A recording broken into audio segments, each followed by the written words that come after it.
Hello and welcome to Lexitecture, a podcast about word origins and histories.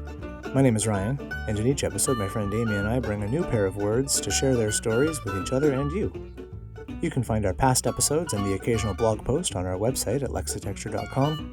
Follow along with us on Twitter and Facebook at Lexitecture, and if you really like what we do, you can support the show at patreon.com/lexitecture. Today's episode, Redacted. Well, here we are again, folks, and unfortunately, we are Amy-less today. The global plague apocalypse and all of its scheduling chaoses, as well as me trying to do the bar exam and kids and quarantines and all kinds of things have kind of made time move both way faster and way slower than anyone really thought. So every time I go to sleep, I wake up and it's 2 weeks later. And so anyway, apologies. We did do a little bit of a listener survey and people tended to say, yeah, something is better than nothing, even though, it's better with both of you talking, which we know, but you'd still prefer to have something rather than nothing, even if it is just one of us. So here we go. You asked for it. I'm glad you did. My word today is redact. And when I think about the word redact, I think about government documents, corporate records, anything that's going to end up in a news report where the screenshot of the document is just page after page of blotted out paragraphs and big thick black lines over stuff, where the document itself is important to be made public, but there's information in there that, according to someone somewhere, was not to be. So it gets redacted. And that's kind of where I think about it. I think about it, and specifically in that sort of past participle, a redacted document. And that's what I think of this word when I think of it. The process of editing it to redact something and the description of the document. It turns out when I use that past participle sense, I'm actually being incredibly historically accurate, although completely by accident, and only sort of. Boy, I turned that sentence meaningless right quick. But the reason I say that is that the verb form to redact something has written citations in the OED dating back to 1475, while the adjective form goes back almost a century earlier to the end of the 1300s. And as an adjective, it was basically always a past participle type of use. And it always had a meaning that was sort of hovering around the sense of brought together, to unify or combine, to bring into a single whole, not H-O-L-E. Although maybe, who knows, maybe you throw it in a hole after you've got it as a whole, but we'll find out. There's also usage that talks about things being brought together into a written form. So if you were to bring together into a single entity, you'd say something like the ingredients were all redact into a stew. Or if you're talking about, early volumes of law books or whatever, you'd say the laws of the land were redact and published in volumes. And that's sort of where redact comes in there. There's also a sense of like grinding something down, like kind of pulverizing something, making it into dust. So a 1558 citation talks, for, I don't know, whatever reason, about taking dry chamomile redact into powder. So it's a descriptor of how it got the way it is, and basically something being collected together or brought together, or in that last case, turned into dust, which does help you gather it together, sort of. Anyway, that's a tangent we're not going to go down. The verb form, probably not surprisingly, follows these ideas of unification, combination, etc., pretty solidly in the early couple of centuries.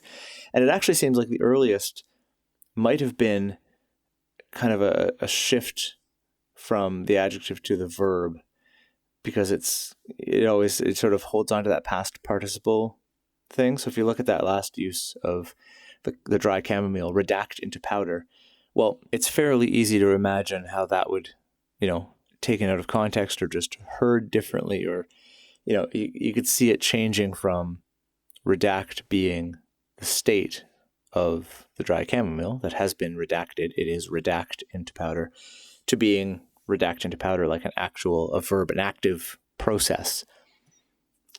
So it was still that kind of collecting things, bringing it together. It's not until the first half of the 1800s that it takes on a meaning of, and this is kind of where it all kind of started to come together for me, although there were still little niggling doubts and stuff. But it's the first half of the 18th century, to put writing or text in an appropriate form for publication, or to edit. So if you take the appropriate form for publication, you can kind of see the modern redaction sense kind of lurking in there, right? You're trying to make this thing fit for publication, and if it has sensitive data that can't be published, those two things have to be reconciled.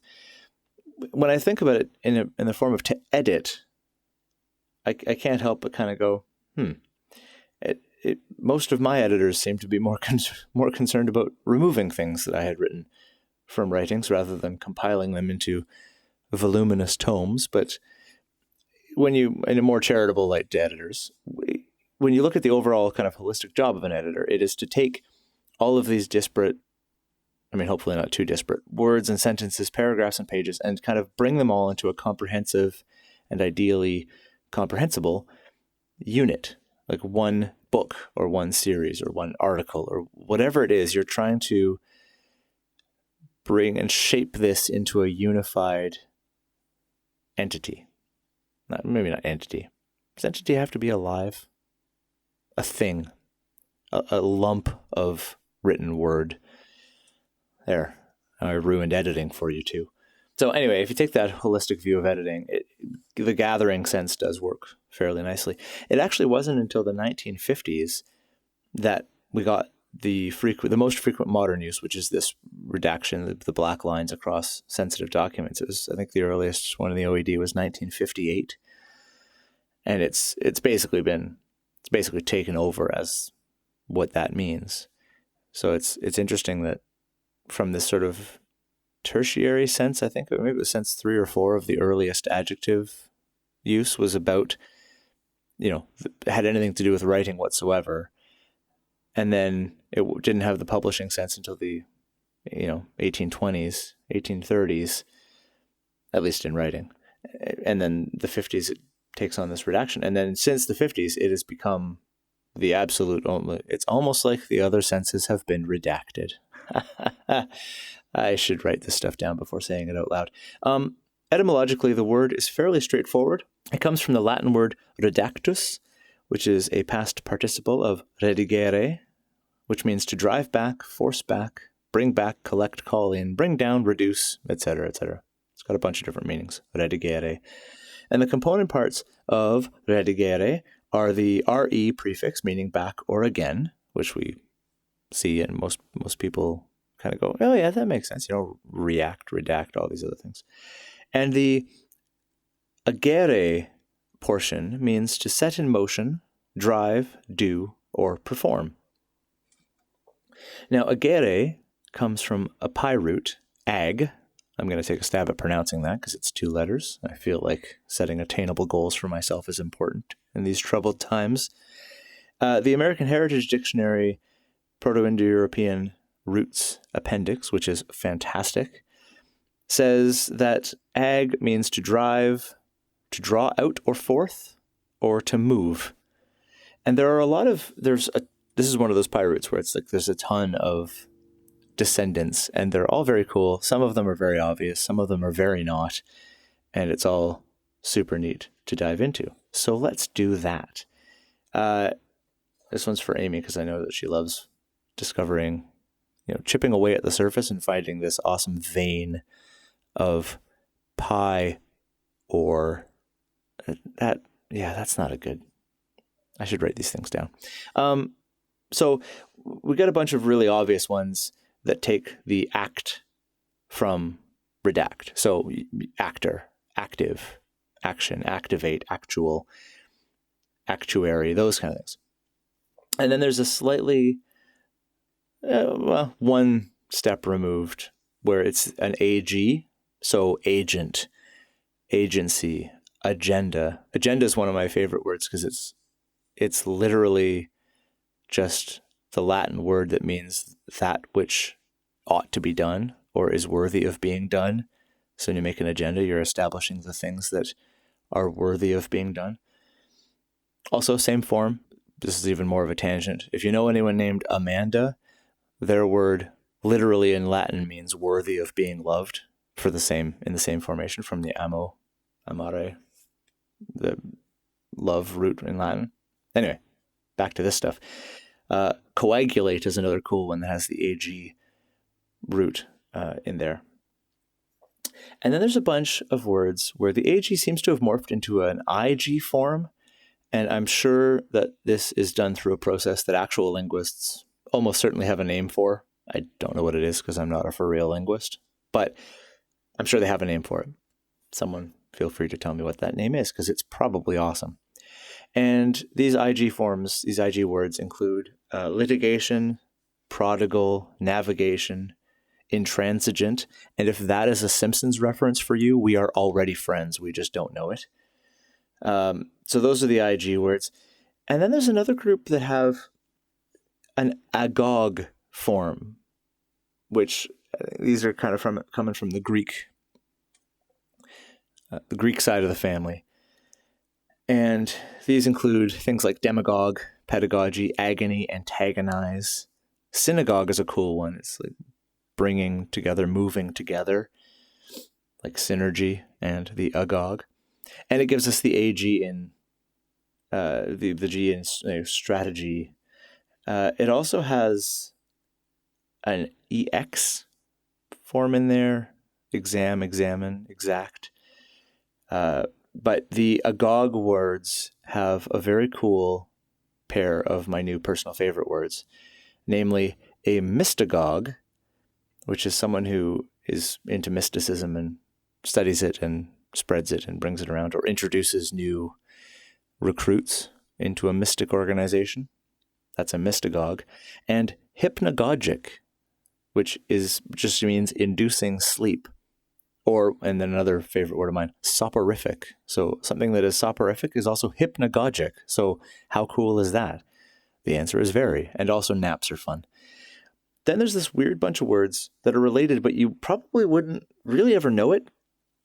And it's cool. So ambassador and embassy are also related to this because those come from ambassadors, the origin. It comes from the Latin word ambactus, which is literally a servant who goes around. So you got the actus for the go and the ambi, so the ambi, both like around, sort of ambivalent, ambidextrous, that prefix. But a servant who goes around is an ambactus, and an ambassador is basically a servant who goes around for a government and a country to other countries and does stuff. Insert the level of moral culpability based on your level of international political cynicism. So if you had a hypnagogic mystagogue ambassador, you've got someone who goes around putting people to sleep with talk of mysticism on behalf of someone else, and that person, their entire job title comes from the same pi root, which is neat. You could even have a prodigal hypnagogic mystagogue ambassador, or a cogent prodigal hypnagogic mystagogue ambassador, or an actual ambiguous cogent prodigal hypnagogic mystagogue ambassador. You could even have an intransigent actual ambiguous cogent prodigal hypnagogic mystagogue ambassador. And that's it for another episode of Lexitecture. To get in touch with us about something you heard in this episode, you can email us at words@lexitecture.com. You can also follow along and talk to us at Lexitecture on Facebook and Twitter, and at Lexitecture Podcast on Instagram. For back episodes and the occasional blog post, visit us at lexitecture.com. Thanks very much, and we'll talk to you again soon.